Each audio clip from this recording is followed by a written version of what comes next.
tarde a todas e todos. Muito obrigado por vocês terem dedicado um momento do dia de vocês para poder acompanhar essa apresentação. Com certeza esse trabalho não é fruto só do meu esforço individual, mas cada um de vocês também teve uma parcela de contribuição, né, para que a gente pudesse apresentar e formular. E queria agradecer a professora Morena, né, minha orientadora, professor Sadinha, professora Daniela, que aceitaram o convite de participar dessa banca. Bom, já vou adiantando para vocês que o trabalho é um trabalho bastante modesto, um trabalho bastante simples, mas eu busquei sintetizar a partir de 3 dimensões, né, o que foi esse grande processo que ficou conhecido como Jornada de Junho de 2013. Eu busquei relacionar a base econômica, né, para mim, junho de 2013 não foi um raio que caiu de um céu azul.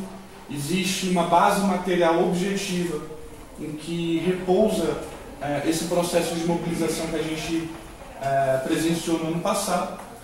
Busquei também abordar o sujeito social das manifestações, né? Quais foram os sujeitos que tomaram parte durante o processo de junho, que classes sociais estavam presentes no protesto popular. Por fim, eu fiz uma análise bastante sucinta sobre o processo político em si, a jornada de junho, tentando relacionar, né, esse modelo econômico, esse sujeito social, dentro de um processo político mais global e tentando relacionar como a crise do consumo coletivo nas grandes cidades está relacionada, intimamente relacionada com a jornada de junho.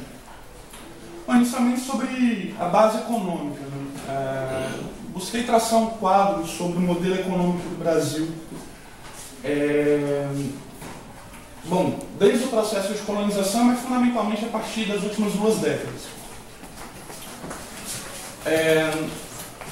Na primeira década do século XXI, o Brasil ele experimentou um período de crescimento econômico bastante significativo. E isso deu origem a uma série de análises impressionistas acerca do futuro do país.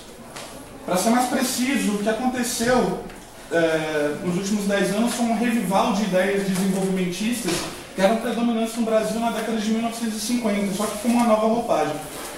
E, basicamente, o eixo dessas ideias é que seria possível, a partir do crescimento do PIB e da distribuição de renda, o Brasil galgar postos dentro do sistema mundial de estados, né, postos cada vez mais importantes, e a partir desse crescimento ampliar os níveis de consumo e do mercado interno.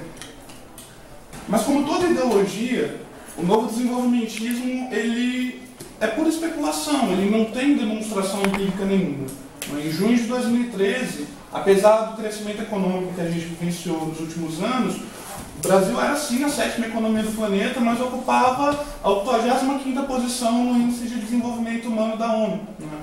Isso porque num país injusto, que carrega mazelas estruturais como o Brasil, fazer o PIB crescer não significa garantir uma distribuição de renda equitativa. E existe um ponto também que os novos desenvolvimentistas superdimensionam e diz respeito estritamente ao crescimento do PIB. Não é? De 1950 a 1980, o PIB brasileiro dobrava em média a cada década. Ao passo que na primeira década do século XXI, de 1980 para cá, o PIB apenas duplicou. Em 1980, a renda per capita, o PIB per capita, perdão, no Brasil, era 50% maior do que em 1950. Ao passo que em 2010, o PIB per capita permaneceu praticamente estagnado, né? Isso em função de uma significativa redução na taxa de fecundidade da população brasileira. Em 1940, a média era de 6,2 filhos por família e na primeira década do século XXI era de apenas 1,8. Então existe um exagero muito grande quando se fala do crescimento desse PIB. Né? Não é só uma questão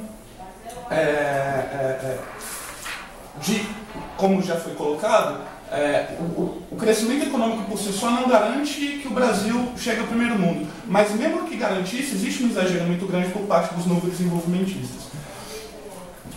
O Valéry Arcari ele vai dizer que o único país desde a identificação do capitalismo a nível global, que conseguiu galgar postos destacados no sistema internacional de estados e ascender à condição de potência, foi o Japão. E teve que lutar várias guerras para isso. Ou seja, não existe dentro do registro histórico qualquer exemplo de país, de nação, que tenha conseguido ascender a uma posição imperialista a partir de vias pacíficas, indolores, de forma pactuada. Mas é importante buscar as origens históricas dessa localização do Brasil também, né? E aí a gente remonta a alguns autores clássicos dentro do pensamento latino-americano que buscaram estudar o processo de colonização do Brasil, o processo de identificação do capitalismo no Brasil, né? Um deles é o Furtado, né, que não é marxista, né, mas que discorre sobre o processo de colonização. O Furtado vai falar o seguinte, né, a colonização das terras brasileiras, ela teve que buscar rapidamente uma forma econômica de garantir a defesa das fronteiras nacionais que estavam sendo ameaçadas pela expansão colonialista da Espanha. A fórmula que foi encontrada pela coroa portuguesa foi a empresa agrícola, né? Ou seja, desde o início, é bobagem falar que o capitalismo brasileiro passou por processos como feudalismo e escravismo. Desde o início, desde o processo de colonização, é importante considerar que o processo de colonização foi uma consequência da expansão do capital mercantil europeu. A produção de mercadorias estava totalmente subordinada ao mercado interno, estava totalmente orientada para fora do país. Então, desde o processo de colonização, essa condição de subalternização do Brasil no mercado mundial já estava colocada. O Nahuel Moreno, que é um trotskista argentino, ele também discorre um pouco sobre o processo de colonização espanhola e portuguesa no Brasil. E ele fala que a empresa agrícola, ela combinava 3 elementos distintos. De fato, ela produzia mercadorias para o mercado mundial, mas ela utilizava terminologias feudais e ela não poderia ser considerada enquanto modo de produção especificamente capitalista pelo fato de que não havia um exército de trabalhadores livres e que os colonizadores precisaram recorrer à mão de obra escrava dos indígenas ou dos negros africanos.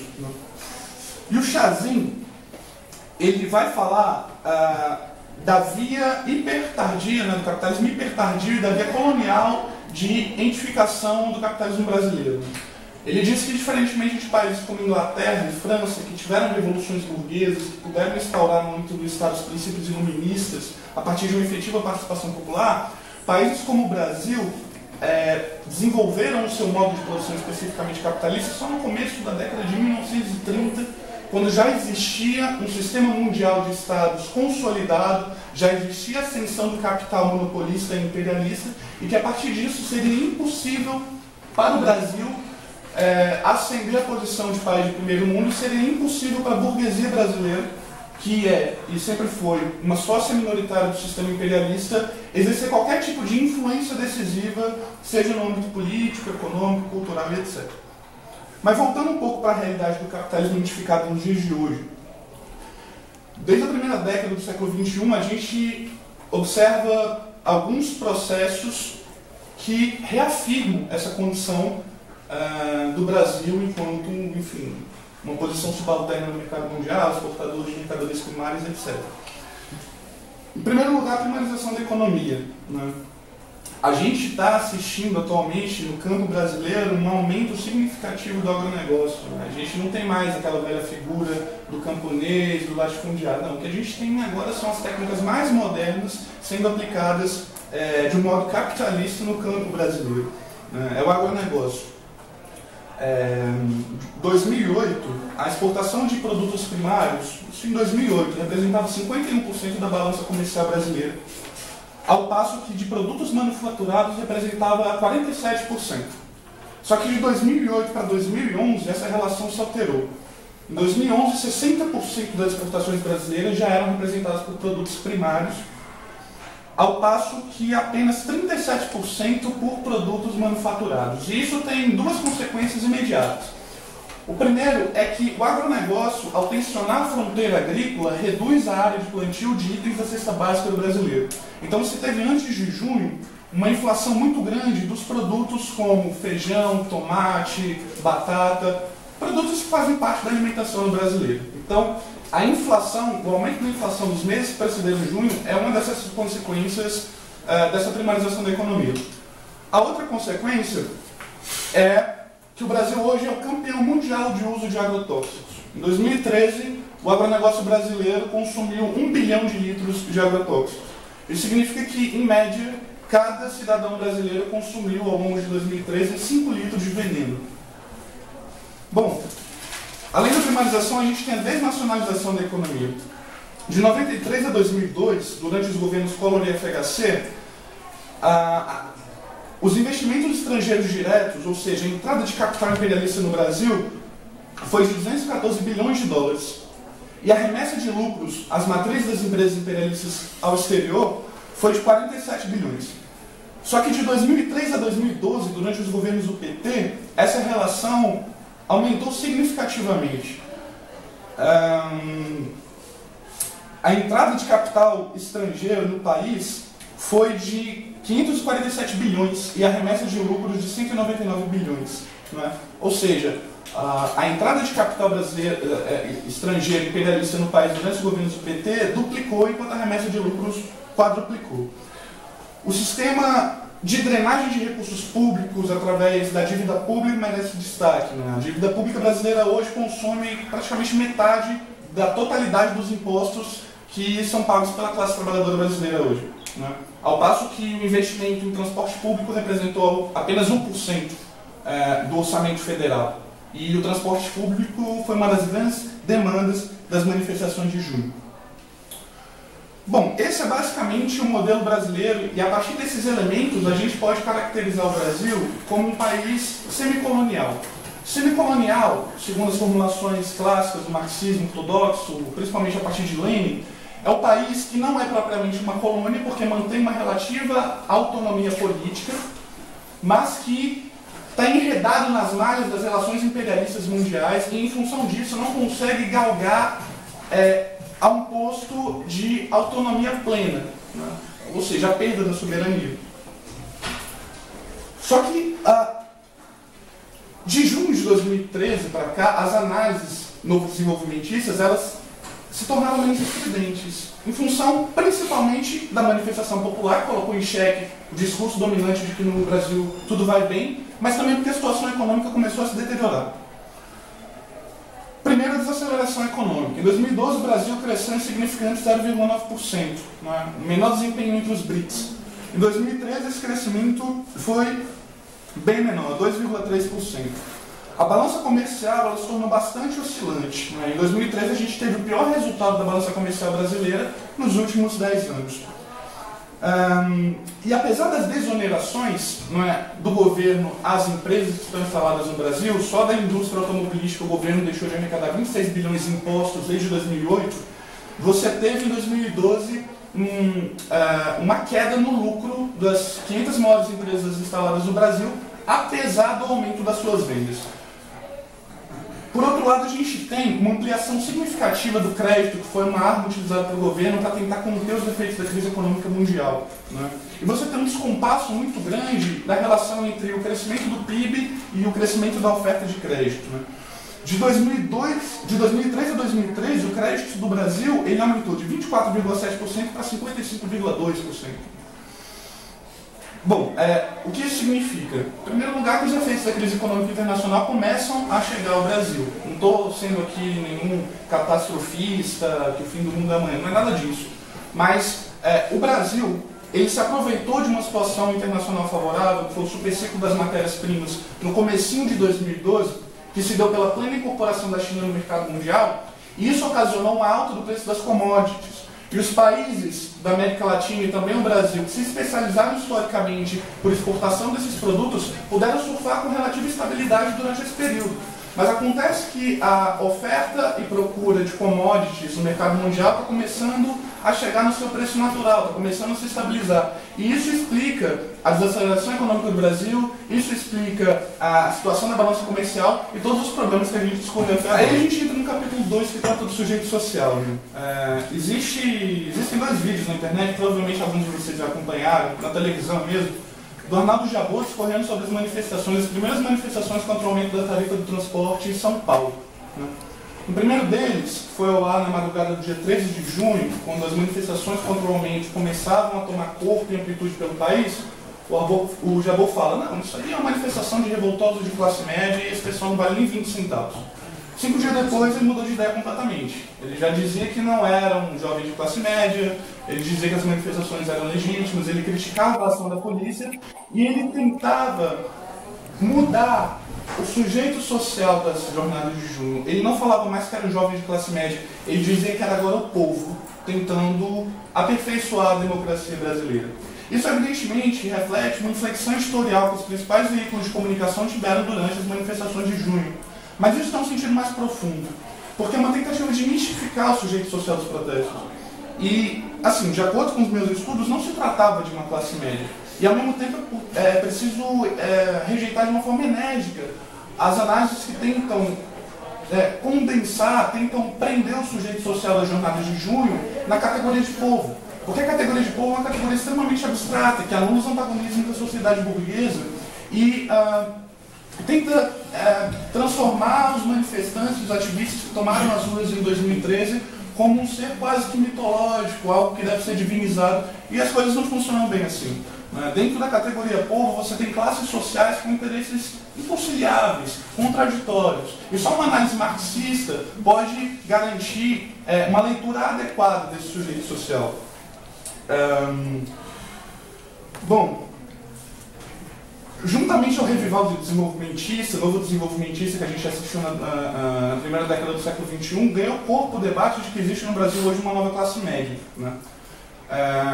Uma classe média que pode ascender em função desse ciclo econômico progressivo que a gente tratou no capítulo anterior. Mas acontece que não é bem uma classe média, né? Se você for parar para pensar, o Potman diz que 95% dos postos de trabalho que foram criados nos últimos 10 anos correspondiam a remunerações que não eram superiores a 1,5 salário mínimo, né? 59% dos postos de trabalho hoje no mercado de trabalho brasileiro são ocupados por trabalhadores que fazem parte dessa faixa de remuneração, né? E sem falar que dizer que essa galera é de classe média é forçar um pouco o debate em relação ao que é de fato a classe média na sociedade capitalista, e particularmente no Brasil, né?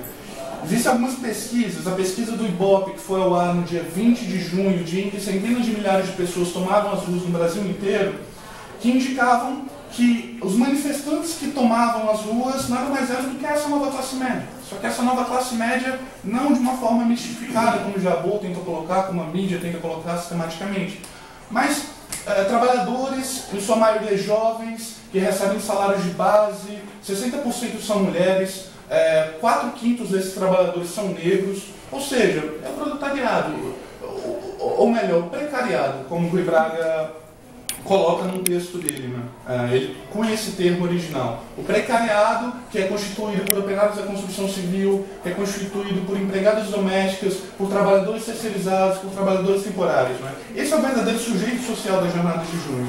E existem vários indícios, várias pesquisas, um fato material, um fato amplamente documentado em relação a essa composição social, né? Não se trata de uma nova classe média, só se trata da classe trabalhadora brasileira que passou por um processo de ascensão social durante a última década, mas que não tem nada a ver com classe média, a ideia que costumeiramente se faz da classe média no Brasil. Bom, por fim, o capítulo 13 trata das jornadas de junho do processo político em si, né? E bom, não sei se vocês sabem, mas as primeiras manifestações, elas começaram ainda em 2012, né? Contra o aumento da tarifa. Em 2011, no finalzinho de 2011, o prefeito do Rio de Janeiro, o Eduardo Paes, ele aumentou a tarifa de ônibus de R$ 2,50 para R$ 2,75. E ele pretendia realizar um novo aumento. Só que a pedida da presidenta Dilma, que ela fez não só ele, mas uma série de outros prefeitos de outras capitais e cidades importantes, eles seguraram essa segunda leva, esse segundo reajuste das tarifas do transporte para 2013. Ela fez isso para segurar a meta da inflação. E o resultado foi que em 2013 houve um aumento quase que simultâneo da tarifa do transporte em diversas capitais brasileiras, e isso evidentemente que desatou protestos. Em 2013, os primeiros protestos significativos contra o aumento da tarifa ocorreram em Porto Alegre e em Goiânia. Em Porto Alegre, a prefeitura aumentou a tarifa de R$ 2,85 para R$ 3,05, isso para os ônibus, e para as votações de 4h25 a 4h50. Bom, a juventude de Porto Alegre tomou as ruas, fez grandes manifestações e, através de uma ação cautelar movida pela bancada do Partido Socialismo e Liberdade na Câmara de Porto Alegre, eles revogaram o aumento. E isso contagiou o Brasil inteiro. Em Goiânia, a prefeitura tentou reajustar a tarifa também, os jovens tomaram as ruas com um saldo de 24 estudantes detidos, várias viaturas da PM depredadas e etc. E assim começou. Mas São Paulo foi a cidade que deu o tom das jornadas de junho, né? O aumento de 20 centavos no preço da tarifa de ônibus fez com que diversos movimentos sociais, partidos políticos de esquerda, coletivos estudantis, entidades estudantis, organizassem as primeiras manifestações contra o aumento da tarifa.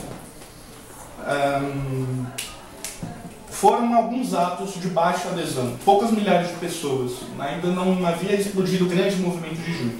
O grande movimento de junho, na verdade, foi explodir apenas no dia 13 de junho, quando, em função de uma repressão policial animalesca desencadeada pelo governador Geraldo Alckmin, há 2 dias da abertura da Copa das Confederações da FIFA, né, milhares de imagens foram captadas pelos smartphones e publicadas e compartilhadas nas redes sociais, e a partir disso foi possível furar o bloqueio da grande mídia e conquistar um grande apoio popular às manifestações, né.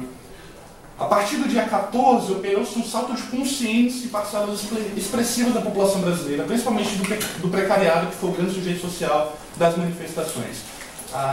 O regime democrático burguês no Brasil entrou em uma crise muito profunda, porque durante 5 dias de manifestações quase que diárias, os governos, as instituições do regime não conseguiram articular uma resposta política de conjunto. Só no dia 24 de junho, a presidenta Dilma deu seu pronunciamento, atordoado pelos protestos que cercavam a esplanada dos ministérios, em que ela afirmava 5 pactos para tentar esvaziar as ruas.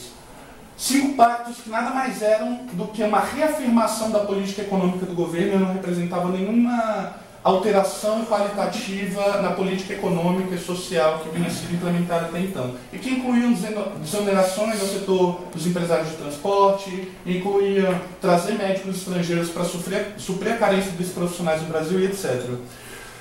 Bom, uma das consequências dessa crise de regime foi a emergência do apartidarismo nos protestos. O Brasil é um país que o sentimento apartidário está muito bem enraizado, que se habituou a escândalos de corrupção em todos os partidos, em todas as instituições, né? Soma-se a isso, né, a cooptação da maior parte das entidades sindicais e partidárias de esquerda ao aparato do regime democrático burguês a partir da primeira eleição de Lula em 2002, e você tem um quadro desolador, né, em que você nega o novo, quer dizer, você nega o velho, você nega a forma do partido, e isso é extremamente progressivo, porque faz com que as mobilizações elas não fiquem reféns de direções pelegas e burocratizadas, mas ao mesmo tempo você tem uma dificuldade muito grande de construir o novo. E isso ficou bastante claro quando, após a revogação do aumento da tarifa do transporte em São Paulo, o movimento perdeu o seu eixo. Várias reivindicações foram incorporadas, fim da curagueira, PEC 37, etc., mas o movimento começou a sofrer um processo de esvaziamento. Mas a vanguarda de junho também soube tentar organizar a sua luta de uma forma consequente.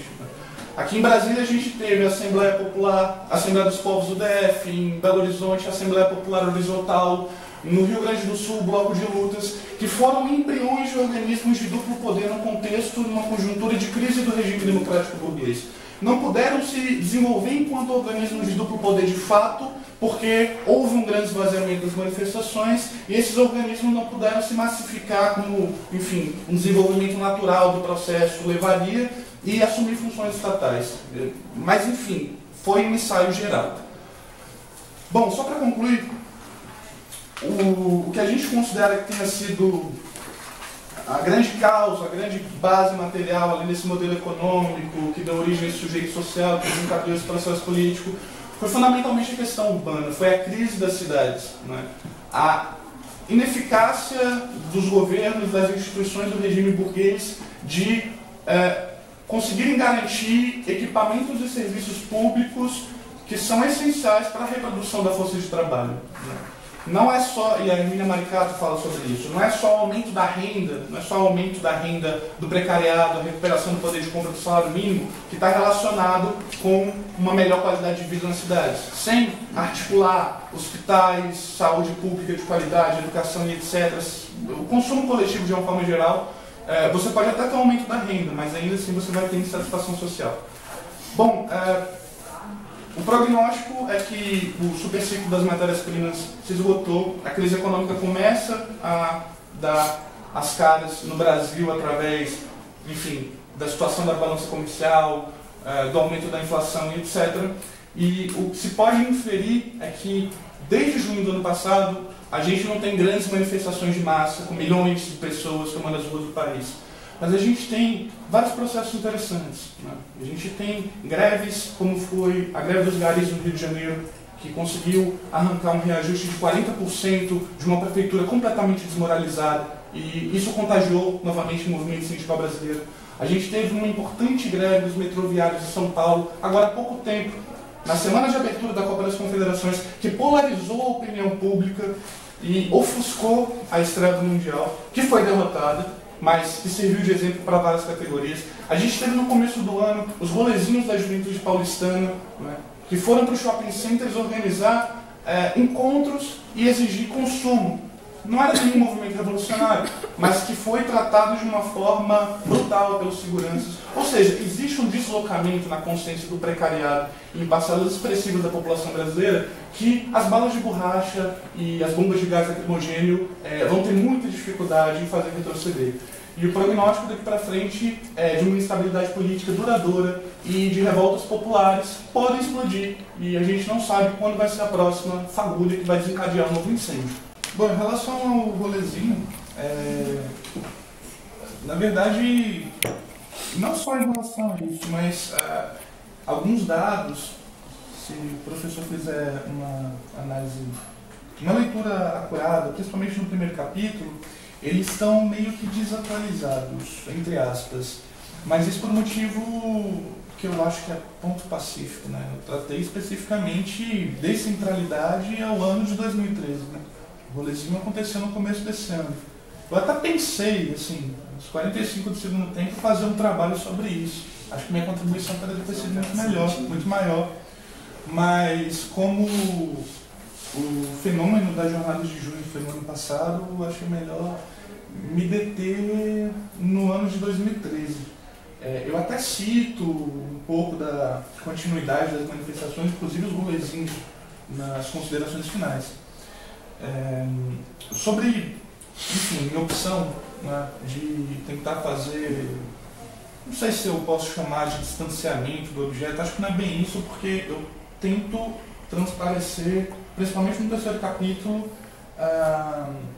a minha posição em relação aos acontecimentos. Só que é um objeto muito amplo, extremamente amplo, né, e é um trabalho de conclusão de curso do estudante de graduação e com todas as limitações. Eu realmente fiquei receoso de dar uma centralidade muito grande à minha atuação em detrimento da ação de milhões de pessoas que saíram às ruas. Foi uma opção perigosa, sofri as consequências agora, mas, enfim, foi essa minha justificativa.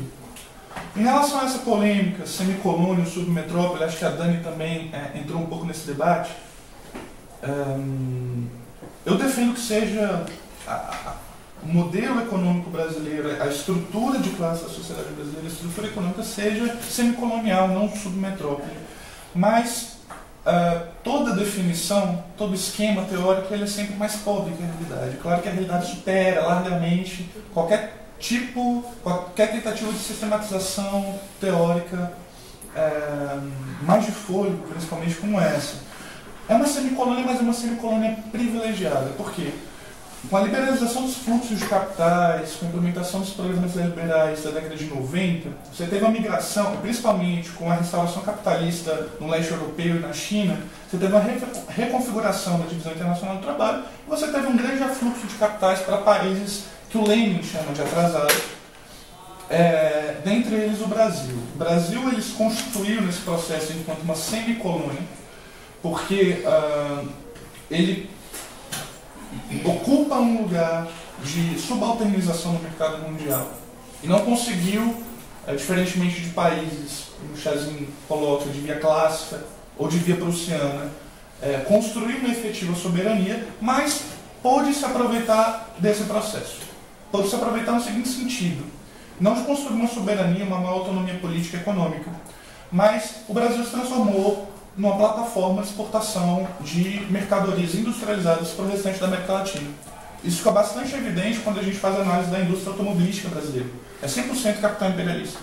E é uma indústria que exporta carros para o conjunto da América Latina. Ou seja, a burguesia brasileira é uma burguesia subalterna, é uma burguesia covarde, mas ainda assim ela consegue alguns privilégios dentro da divisão internacional do trabalho em função unicamente desse processo, dessa configuração particular do capitalismo brasileiro. Não acho que seja um submetrópole ou um subimperialismo. Não, ainda assim é um país dependente, ainda assim é um país que tem a sua economia dominada por empresas multinacionais, que, por exemplo, ficou muito patente no caso da extradição do Edward Snowden, que mesmo as decisões políticas mais democráticas, mais elementares, ainda estão subordinadas aos interesses imperativos do capital. Em relação ao que a Dani falou sobre Natal, em primeiro lugar, realmente não tive tempo. Apresentei em 30 minutos, não tive tempo de me aprofundar em todo o conteúdo do trabalho. Mas eu citei Natal porque, depois das primeiras manifestações de 2012 no Rio de Janeiro, as manifestações com maior visibilidade e com maior capacidade de regimentação foram em Natal, ocorreram em Natal. Em Recife.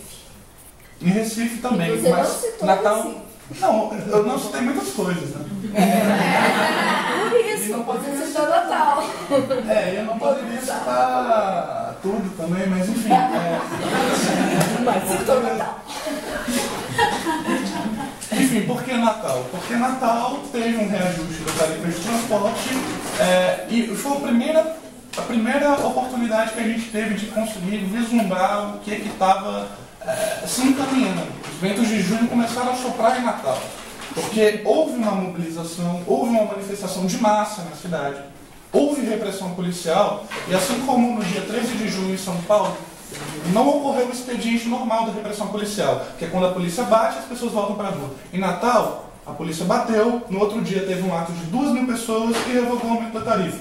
Então meio que foi uma antessala, não é, dos acontecimentos que viriam posteriores.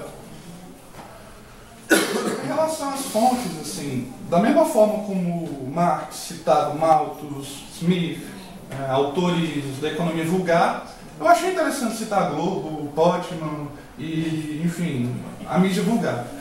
Porque, em primeiro lugar, o Potman, a opção política que ele faz, que não transparece no texto, mas a professora colocou de uma forma muito acertada, é a opção política que, enfim, foi candidato à prefeitura de Campinas agora pelo Partido dos Trabalhadores, foi presidente do IPEA, é um grande apoiador do governo federal, mas ao mesmo tempo é um intelectual extremamente honesto. E ele não cai no canto de sereia, não só da mídia, mas inclusive do governo, dizer que existe uma nova classe média. O que ele faz, de uma forma bastante qualificada, é expor dados, apresentar a visão, de fato não é uma nova classe média, é um extrato da classe trabalhadora que pertence à base da pirâmide social brasileira, que sofreu um processo de mobilidade social ascendente, mas não é uma nova classe média. Isso acho que é ponto pacífico, assim, acho que todo mundo tem acordo, eu tenho um acordo, o professor Daniela tem acordo, e etc. Por fim, os black blocs. Eu não queria me estender muito no meu trabalho sobre os black blocs, porque eu estou saturado de black blocs. Desde as manifestações do ano passado, a gente só discute isso. Enfim, eu coloquei só num parágrafo, num trecho muito pequeno. Talvez eu tenha sido excessivamente duro com os black blocs. De fato, não foram os black blocs que desencadearam a repressão policial. Isso é totalmente correto. A estrutura de segurança pública que a gente tem hoje no Brasil é uma estrutura herdada pela ditadura militar. Os nossos soldados que fazem policiamento extensivo nas ruas, eles são treinados para combater um inimigo externo.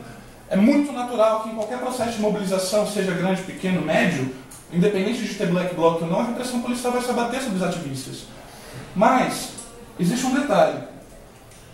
A crítica, a massa crítica que se formou em relação à violência policial no dia 13 de junho foi um negócio monstruoso.